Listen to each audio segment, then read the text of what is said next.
하이델베르그 요리문답 제18문을 오늘 공부하겠습니다. 하이델베르그 요리문답 제18문 제가 질문하면 여러분이 답을 해주시고 상철 형제에게 아는 거 없어요?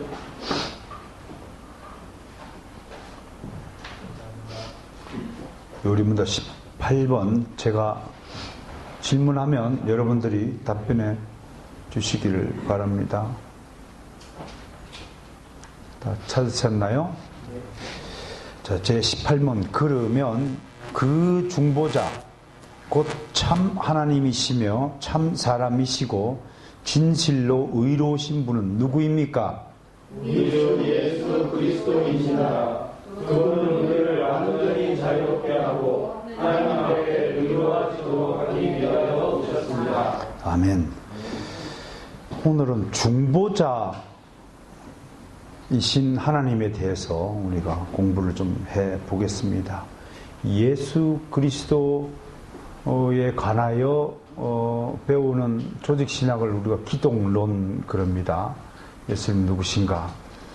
기독론을 크게 이제 한 너댓 가지로 정리하면 이제 그리스도의 이름이 무엇인가, 그죠?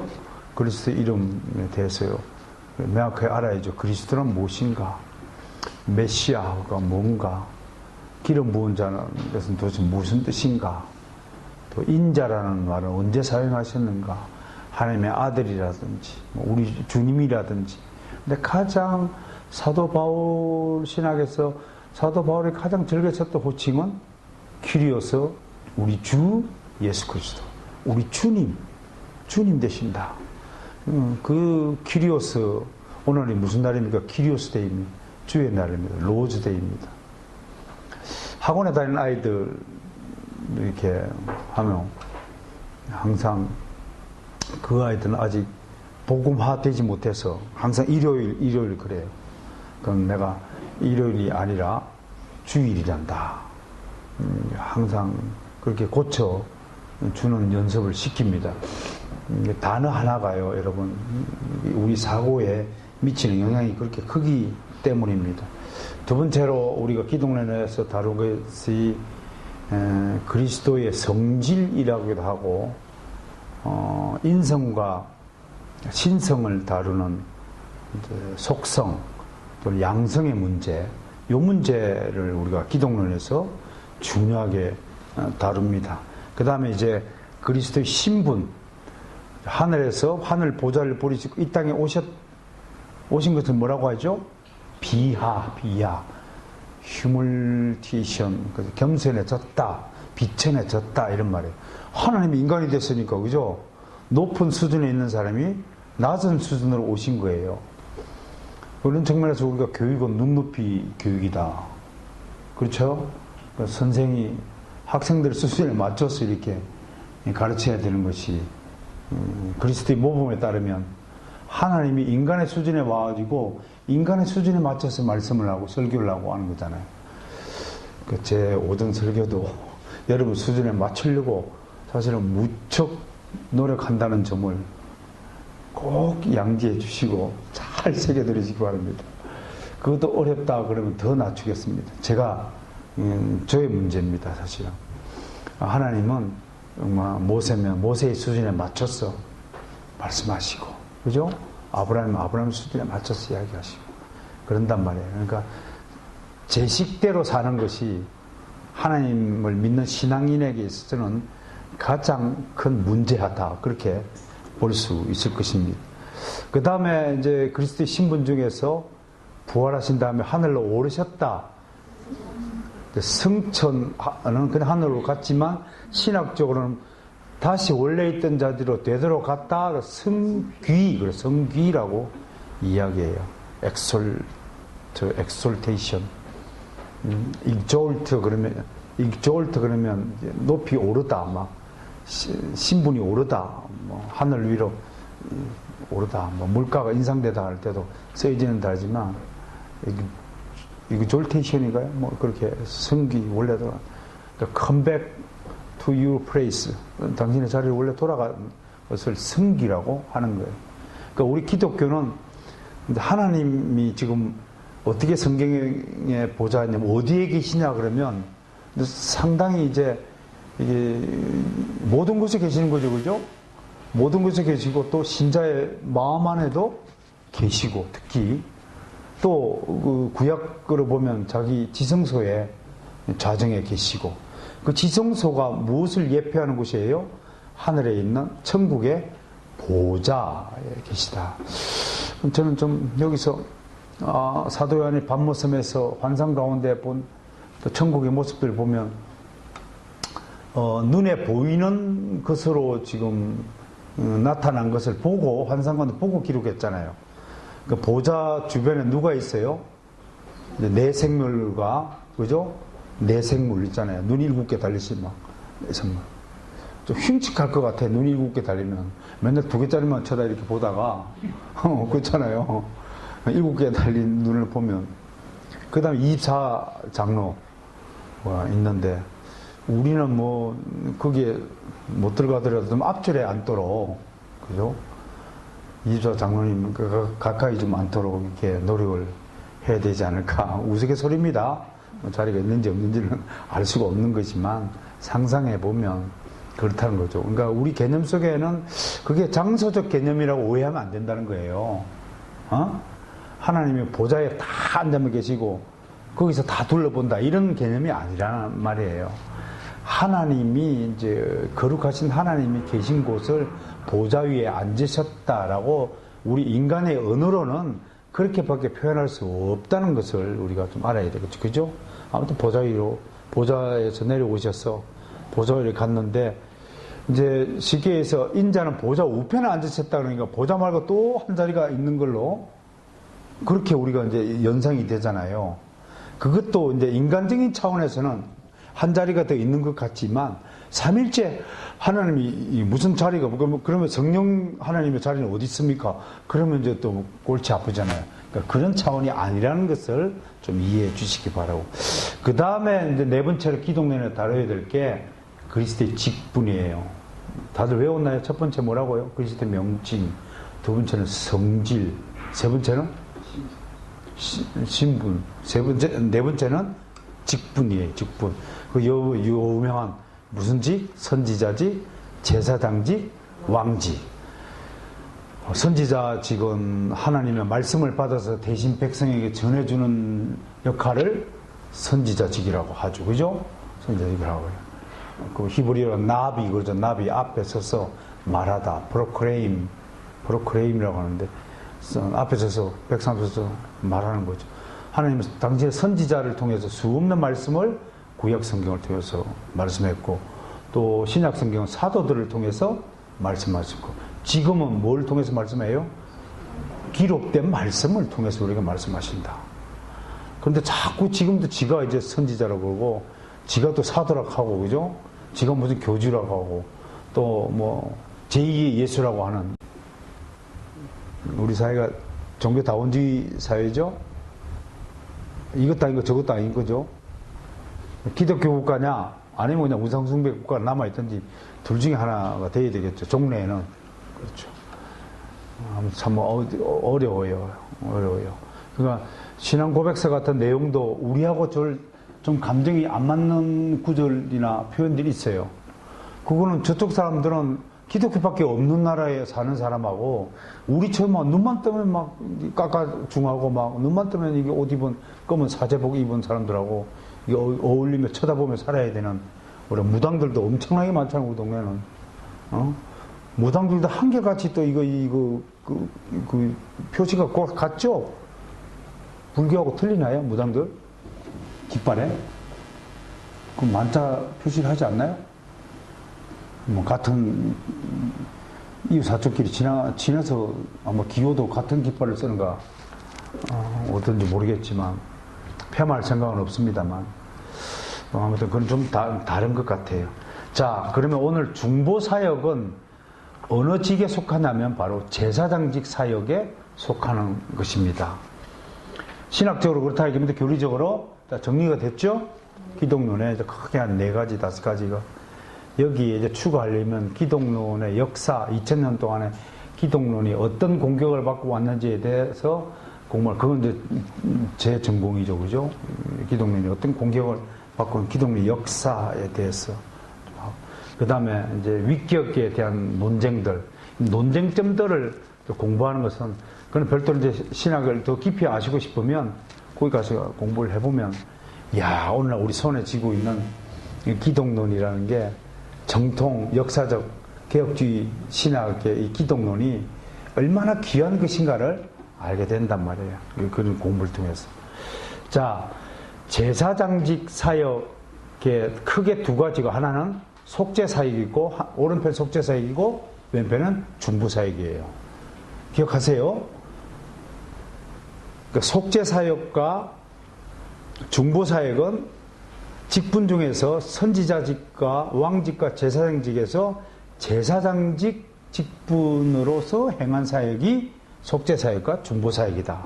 그렇게 이론적으로 딱 그렇게 규정을 해두면 아주 정립이 될 것 같아요.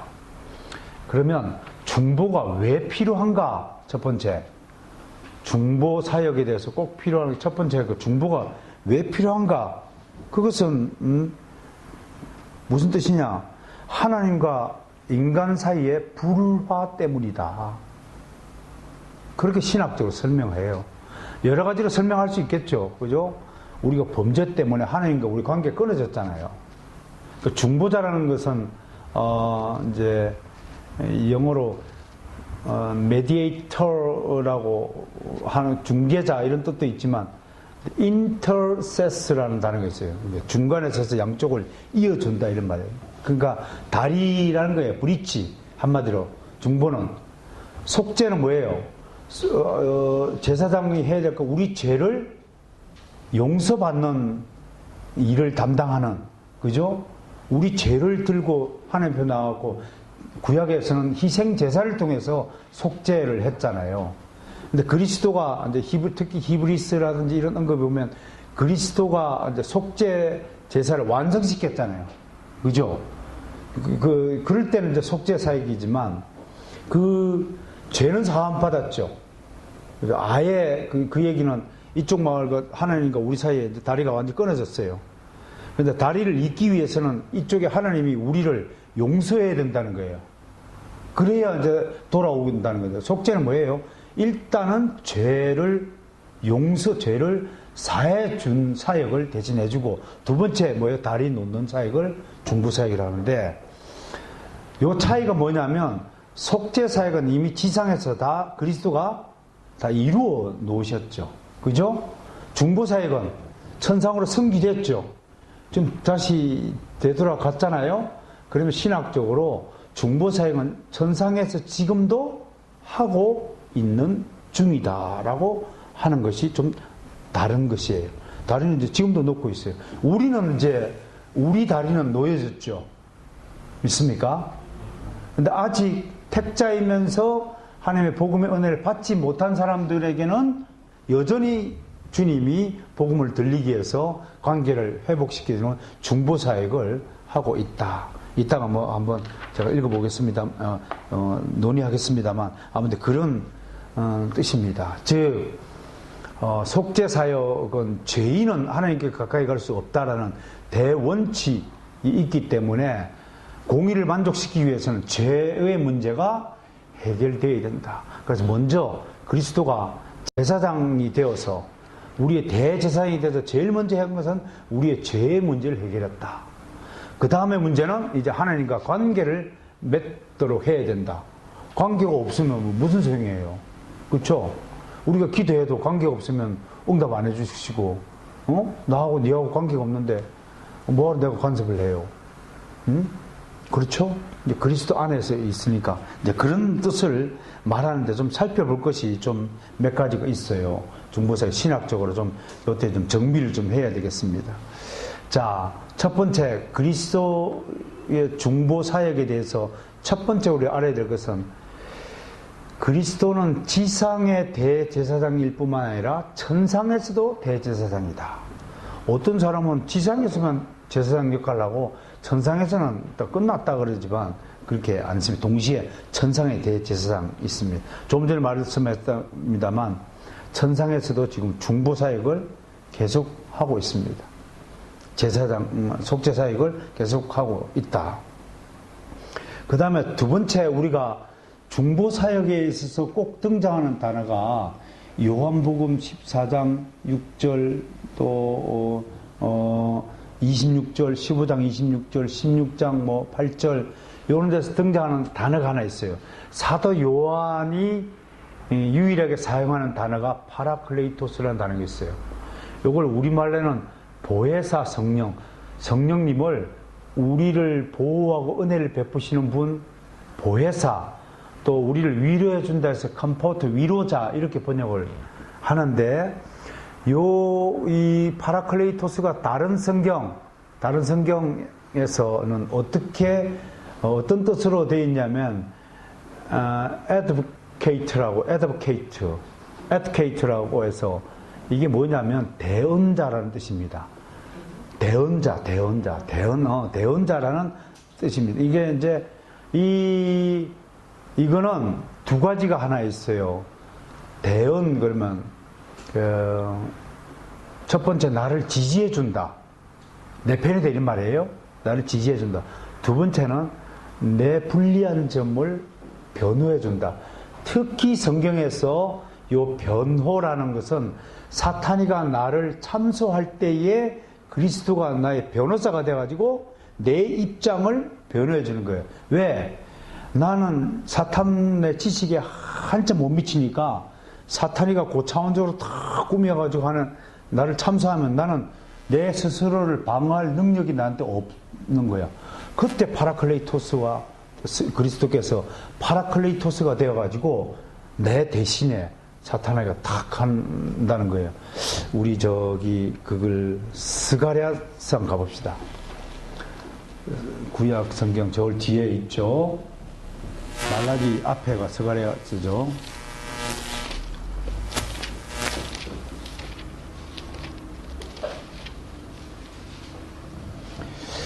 거기에 보면 그 참소하는 하늘 법정 장면이 잠시 묘사가 되어 있어요. 그래서 3장 1절만 읽어볼까요? 시작. 대제사장 여호수아는 여호와의 천사 앞에 섰고 사탄은 그의 오른쪽에 섰어 그를 대적하는 것을 여호와께서 내게 보이시니라. 아멘. 여기 여호수아 그랬더니 이거 저기 모세의 후계자 여호수아 이렇게 했는데 여호수아, 예수와 예수 다 같은 이름이죠. 그죠? 그러니까 스가랴 선지자가 이미 예수 그리스도의 대언자 사역을 지금 구약 성경에서 미리 예고하고 있죠. 예표하고 있죠. 그죠? 앞에서 하고 사탄은 뭐예요? 그를 대적하며 오른쪽에 서서 그를 대적하는 것은 그러니까 여호수아를 보면은 내가 하나님 앞에 섰잖아요. 그러면 내 오른편은 하나님이 왼편이죠. 그렇죠? 내 마지막은 하나님이 왼편이죠. 내 오른쪽에 있지만 무슨 말인지 알겠죠? 그런 측면에서 좀 하늘 법정을 하는데 여호수아가 사탄과 함께 하나님 앞에 서가지고 좀 법정을 하는데 하나님 판결 내리시는 것이 2절에 있어요. 함께 읽어볼까요? 어떻게 판결 내리시는지. 여호와께서 사탄에게 이르시되 사탄아 여호와께서 너를 책망하노라. 예루살렘에 택한 여호와께서 너를 책망하노라. 불에서 꺼낸 거슬린 나무가 아니냐 하실 때 책망하는 것으로 하는데 이 책망이 바로 심판을 이야기하게 되겠죠. 그러니까 우리가 중보자 사역할 때는 반드시 떠올리는 수 있는 단어가 파라클레이토스 따라합니다. 파라클레이토스. 이 정도 단어는 좀 상식으로 적어도 개혁교회 성도라면 알아두시는 것이 좋을 듯 합니다. 좋게 얘기한다고 또 까먹지 말고 한 10번만 외워요. 그러면 외워요. 헬라에서 파락은 뭐뭐 옆에, 뭐뭐 옆에, 항상 파락, 곁에 이런 뜻이 한 것을 합니다. 그러니까 성령님은 우리를 변호하시고 또 하나 변호할 뿐만 아니라 그 요한복음 14장 26절 같은 경우를 보면 신자들에게 충고하는 거예요. 그 현명한 조언을 한다 이렇게 이야기해요. 즉 우리 생각으로는 생각할 수 없는 그런 지혜를 이제 이렇게 순간순간 떠올리게 하시는 것이란 말이에요. 혹시 그런 좋은 경험을 하신 분들 계시지 않나요? 그죠? 다 까먹어버렸죠? 이게 이제 우리를 은혜를 망각하는 거예요. 옛날에는 그렇게 순간순간에 탁 지혜를 주셔서 써먹었던 그렇게 승리했던 기쁨을 했는데 그때 가만히 있으면 내가 무슨 은혜를 받았더라. 이게 우리의 현 모습이에요. 첫사랑을 다 까먹어버리고 그때 순간순간 위기 때마다 하나님이 우리를 파라클레이토스 해주는데도 불구하고 구체적으로 네가 증거를 대봐 그러면 기억이 가물가물한 거예요. 아직 우리가 성령 충만한 상태가 못 됐다는 결정적인 증거 올시다. 열심히 기도하시고 또 하나님이 이런 파라클레이토스 하시는 중보, 이게 중보사에게 중요한 역할이라는 것 우리가 기억해 주시기 바랍니다.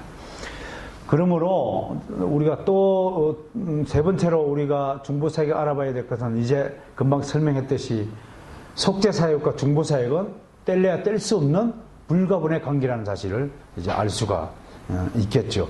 둘 다 제사장 사역이고 지상에서 성취한 사역을 속죄사역이라 한다면 천상에서 현재까지도 하시고 계신 일을 중보사역이라고 우리가 말할 수 있다는 거 기억해 주시고, 마틴에는 신학자가 재밌게 이렇게 정리를 했네요.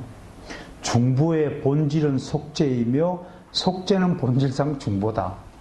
뭐 쉽게 하면 말장난일 수도 있는데 신학자가 말장난을 하겠습니까?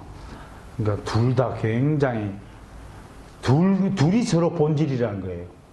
이게 이제 신성과 인성에서도 그리스도의 본질은 신성이, 신성의 본질은 인성, 인성의 본질은 신성이다. 그렇게 우리 인간의 언어로 말을 한다면 그리스도의 성질에 대해서 우리가 어느 정도 믿음의 이해를 가지게 됐지 않겠습니까? 그러니까 자꾸 이해한 다음에 믿으려고 하면 그건 기독교인이 아니에요. 예? 믿어지고 그러고 난 다음에 이해가 되는 거예요.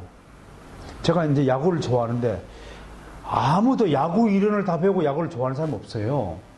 야구를 좋아하다 보니까 야구 이론이 생기는 거죠. 믿음이 생기니까 이해가 되는 거예요.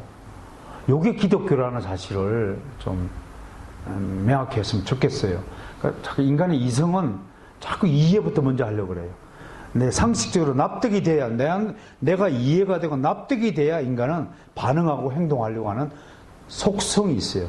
그것이 어떨 때는 자연스러운 상태에서는 가능한 일이고 그렇게 살아야 되지만 성령님이 특별히 역사하시고 여기에 하나님이 개입됐을 때는 그걸 중단할 수 있어야 돼요. 내 거를 포기하고 성령님께 순종할 수 있는 그런 믿음이 되어야 되는 거예요. 그게 언제입니까? 아무도 몰라, 그건. 물으시면 그게 그런 때가 언제입니까? 라고 물으면 모르는 거예요. 각자 다른 거예요. 다 다르게 적용되는 거지만, 그러나 우리 대원칙 한 가지만큼은 하나님의 뜻 앞에 우리가 순종하는 삶을 살았다. 하나님이 탁 나서시면 내 뜻을 끌 줄 아는 돼야 된다. 내 상식, 내 수준에서는 도저히 이해가 안 되고 납득하기 어렵다 할지라도 믿습니다 라고 하는 거예요. 한마디만 더 하자면, 여러분이 지금 모세라고 생각해 보세요. 지팡이 달랑 하나 주고 생각을 해보세요. 상식적으로, 이성적으로 그게 말이 됩니까? 무슨 기관 단총을 주는 것도 아니고 핵폭탄을 뭘 주는 것도 아니고 지팡이 달랑 하나 주고 가고 그 엄청난 바로 왕한테 가가지고 군사를 막 몇십만 명이 동원할 수 있는 왕 앞에 가가지고 지팡이나 달랑 가가지고 야, 우리 백성을 보내! 그게 말이 됩니까, 여러분? 생각을 해보세요. 믿음이 없으면 무슨 이런 또라이가 있어 그렇게 말하지 않을 것도 아닙니까? 그래도 모세가 그 앞에 떨기나무에서 이게 기적을 체험하고 말이야, 하나님을 만나고 여호와 하나님, 야훼 하나님이 계시다는 걸 만났으니까 믿음이 생겼으니까 그게 가능한 거지. 그렇지 않습니까? 결국은 뭐예요? 어떤 하나님의 명령에 순종하느냐 순종하지 않냐는 결국 믿음의 문제예요. 믿음이 없으니까 못 따라가는 거예요. 응? 제가 나름대로 열심히 기도하고 열심히 하나님의 때가 될 때까지 충분히 참고 있냐고 저도 기다릴 줄 알아요. 이제 하도 당했거든 내가. 하나님의 때가 아직 이르지 않는다. 내가 불쑥불쑥 나서가지고 내가 먼저 일을 처리하다가 수많은 시행착오와 실수를 범한 사람이 바로 이 사람이기 때문에 이제는 조금 이제 분별할 줄 알아요. 그렇게 하나님의 때가 어느 때다라는 것을 그걸 과학적으로 언어적으로 여러분에게 증명하거나 할 수는 없지만 내 나름대로는 그게 딱 있다니까. 뭐 느낌이라는 게. 그렇다고 나보고 신비주의자라고 하지 말고 기도하고 기다리다 보면 이렇게 반응이 있다니까. 성령께서 감지할 수 있는 능력, 분별할 수 있는 능력을 주셨구나라는 것을 감사한 거죠. 그러니까 여러분들이 저 이상으로 더 많이 기도하고 저보다도 더 간절히 리폼드 센터를 위해서 기도하지 않으면 되도록이면 저를 통해서 들려지는 말씀을 존중하고 따라주심이 그래도 시행착오를 줄이는 길일 것이다 라고 말을 하자는 거예요. 물론 그렇다고 저를 절대하자는 것은 절대로 아닙니다. 그 다음에 네 번째 그리스도의 중보사역에 대해서 꼭 살펴봐야 될 일이 뭐냐면 이 중보자로서 그리스도께서 우리를 중보시키는 목적이 뭐냐면 우리의 성화에 있다는 거예요. 하나님과 관계를 맺는 것은 뭐예요? 하나님을 닮아가라는 그 사역에 집중되어 있다는 거예요. 그 점진적 성화와 관련되어 있다. 즉, 뭔 말이냐? 중보자, 우리가 예수 그리스도 이름으로 기도하잖아요.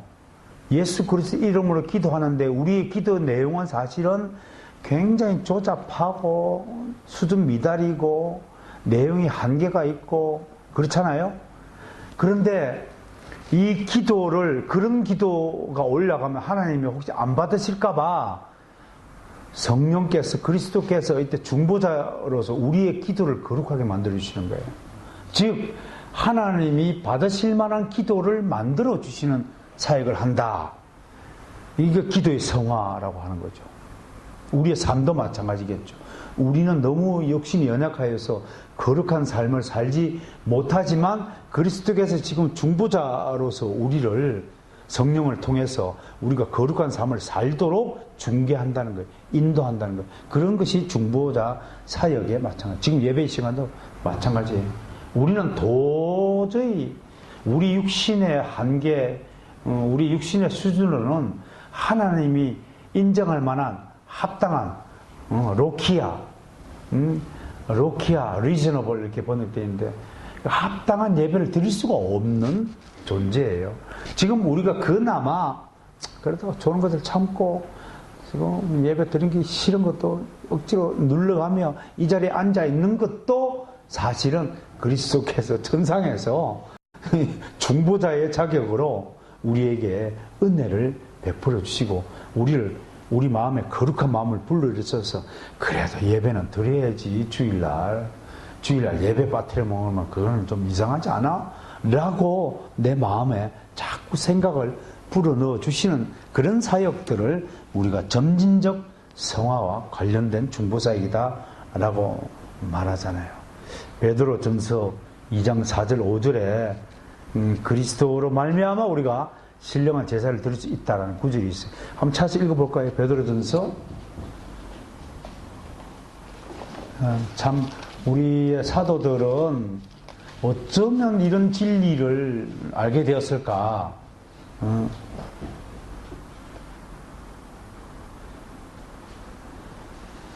5절만 읽어봅니다. 시작. 너희도 산돌같이 신령한 집으로 세워지고 예수 그리스도로 말미암아 하나님이 기쁘게 받으실 신령한 드릴 거룩한 제사장이 될지니라. 우리가 무슨 능력이 있습니까? 없잖아요. 우리에게는 그런 능력이 없어요. 예수 그리스도로 말미암아 할 때 이때 예수 그리스도가 하시는 일이 중보자 사역이라고 하는 것입니다. 기억하십니까? 하나하나씩 정리해 봅시다. 예수님의 중보자로서 하시는 우리를 위해서 펼치시는 중보사역에 대해서 공부하고 있습니다. 자, 그 다음에 오늘 5번째 알아드릴 게, 그럼 도대체 누구를 중보하느냐? 이제 속죄의 범위와 중보의 범위 대상에 대해서 심각한 신학적인 토론이 있는 것입니다. 보편 속죄론자들은 만인 구원설이죠, 그죠? 그러나 우리는 택자 구원, 제한 속죄론, 제한 구속론, 개혁주의 신학이고, 예수님은 택한 사람들, 신자들을 위해 중보 사역을 하고 계신다라고 답을 하는데 정답이에요. 물론 여기에 다른 신학들이 있어요. 우리 개신교 안에 알미니안 주의자들은 보편 구원론이라고, 만인 구원론, 또 보편 속죄론, 같은 이름이죠. 모든 사람이 다 구원받도록 되어 있고, 예수님은 모든 사람의 죄를 다 속죄했고, 예수님은 지금도 모든 사람을 위해서 중보사역을 하고 계신다라고 말하지만 그건 성경적이지 아니다. 루터파는 이 중보사역을요, 일반적 중보와 특별 중보로 나눕니다. 일반적 중보는 모든 사람이 해석됩니다. 그 중간 입장을 취한 거죠, 그죠? 성공해도 이 신학을 중간 입장을 취했어요. 이렇게 주장해도 욕 들어먹고, 이렇게 주장해도 욕 들어먹으니까 가장 편한 것은 둘 다 취하는 거예요. 이게 하여가예요. 이런 들러들이 저런 들러들이. 이 조심해야 돼요. 그러니까 교회 다니는 사람이 적당히 사는 것, 적당히 교회 생활하고 세상 가운데서 적당히 착한 것, 결정적인 손해가 일 때는 결정적으로, 절대적으로 세상적이 되는 것. 그렇죠? 세상적인 그리스도인이 있으면서도 결정적으로 나에게 손해가 있겠지만 결정적으로, 절대적으로 세상 사람보다 더한 사람으로 표변하는 것이 적당히 사는 그리스도인들. 미스터 화이트와 블랙 사이에 있는 미스터 그레이라는 족속들. 박쥐 같은 인생이라고 그랬잖아요, 그죠? 박쥐는 새도 아니고 쥐도 아니고 적당히 둘 다 취하는 거. 이런 들것들이 저런 들것들이, 그런 사람들이 참 문제라고 생각을 해요. 이번에 케이모 박사님하고 대담을 했는데 아무튼 그런 기색들이 역력하더라고요. 참 안타깝더라고요, 사실은. 그러면서도 세상 사람들은 그런 사람들이 진짜 평화주의자고 화목을 도모하는 자고 피스메이커다, 그렇게 인정을 하더라고요. 진리를 추구하고 2+2는 3이다, 3과 5는 틀렸습니다, 틀리니까 정답을 쓰셔야 됩니다, 그렇게 요구하는 사람은 니만 정답이냐? 3이 왜 안 돼? 3이라면 3이지, 5라면 5지. 거기다가 또 한술 더 나가서 그렇게 자꾸 틀렸다고 얘기하지 마, 기분 나쁘게 하잖아. 그러니까 니도 옳고 다 사이좋게 지내. 정답을 맞지도 아니던 건 사이좋게 지내. 그렇게 말하는 사람들이 이게 이 미스터 그레이 특징이라는 것이에요. 루터파처럼 일반 중보, 특별 중보 해가지고, 특별 중보 택자를 위한 사역이다. 그러니까 일반 중보는 왜 그렇게 주장합니까? 그랬더니 이제 누가복음 24장에 보면 원수를 위하여 기도하는 그 장면이 나오잖아요. 그러니까 예수님도 원수를 위해 기도했으니까 지금도 그들, 믿지 않는 자들, 불신자들 위해서 중보 사역을 하고 계시다. 그 불쌍히 여기는 마음에서 기도하는 거하고 실제 중보자 관계를 맺어주는 다리 놓는 거하고는 전혀 다른 관계라는 사실을 알아야 됩니다. 마지막으로 무엇을 중보하는가? 이제 레이몬드 박사의 한 8가지, 예수님이 지금 우리를 위해서 중보하는 사역 8가지를 소개했어요. 나름대로 성경을 연구하고 분석했는데 귀담아 들을 필요가 있어서 여러분에게 소개를 합니다. 첫 번째, 아직 자신에게 나오지 않는 택자들에게 복음의 은혜가 미치도록 중보 기도한다. 천상에서 지금 주님이 택자이면서도 아직 복음을 듣지 못한, 교회 다니지 않는 사람들이 있겠죠. 그런 사람들이 이게 복음이 들려서 하나님의 은혜가 미치게 하기 위한 기도를 한다. 그러니까 주님께서 이제 누구를 통해서, 전도자를 통해서 그렇게 하도록 만드시는 거예요. 그런데 중간에 도구로 쓰임받는 우리가 주님께서는 열심히 그렇게 바라고 원하시는데 나한테 야 너 쟤한테 가고 복음을 전해. 그게 이제 하나님의 중보자로서 뜻이란 말이에요. 근데 내가 안 가면 어떻게 돼? 이게 이제 참 답답한 거지 정말. 응? 행정기관에서 제가 경험을 해보니까 이 서류가 올라갔는데 이게 완전히 앞뒤 꽉 막힌 고지식한 담당자가 한 사람이 있어요. 이게 통과가 돼야 위쪽까지 얘기가 다 됐어요. 올라오면 결제해 주기로. 중간에 딱 그 서류를 붙잡고 안 나죠. 진짜 미치는 거예요. 이분은 조금 더 자기한테 불리한 결과가 나타나진다. 완전 오직 법대로 문구대로 하는 거예요. 이런 행정가들이 굉장히 많아요. 주민 편익 우선이 아니에요. 이분은 자기 보호주의자예요. 나는 길게 죽을 때까지 은퇴할 때까지 공무원 직에도 절대로 난 물러나는 게 누구도 타입도 없어. 그런 분들 뇌물도 안 통해. 아주 정직해. 또 성실해. 아무리 시켜도 딱 법령 찾아보고 법대로 하는 사람이야. 융통성에는 조금도 없어. 그걸 정직이로 잘못 착각하는 거야. 그거는 정직은 있는데 지혜로운 정직이 아님을, 성경적인 정직이 아니라는 사실을 이렇게 해야 돼요. 오전에도 우리 이삭 죽기, 룻기 다루면서 이삭 죽기 했잖아요. 그죠? 예를 들면 여러분 공장에 생산품이 있는데 공장장이 생산품을 다 물건에 안 싣고 약간 떨어뜨려 놨으면 그 말이 안 되는 거죠. 상식이 어긋나는 거죠. 그런데 성경에는 뭐예요? 이삭을 다 떨어뜨려 놓잖아요. 가난한 자를 위해서. 그게 하나의 융통성이란 말이에요. 여지, 어떤 공간. 왜? 우리는 불완전한 존재니까 그런 점들을 좀 지혜롭게 좀 생각을 해야 된단 말이에요. 그 정직이 아니란 말이에요. 하나님은 우리의 죄가 드러나지 않도록 하나님의 까나프로 덮어지는 것. 하나님이 공의로운 분이 아니네요. 사탄 입장에서는. 에이, 하나님. 왜 당신 자녀들은 잘못을 다 도말시켜주고 지금도 죄를 덮어주시고 드러나지 않도록 보호하십니까? 우리 자녀들은 만찬에 다 까발리고. 하나님 뭐라고 그럴게요? 내 자식이니까 이 녀석은 내 허물을 하지. 누가 부모가 내 자식의 허물을 만찬에 까발려요? 정직한 부모가 있어요. 자식이 자식 때문에 입사 원서를 쓰는데 우리 자식은 학교에서 공부를 꼴찌했습니다. 그렇게 쓰는 부모 어디 있어요? 자식이 취직하지 말라는 거 지금.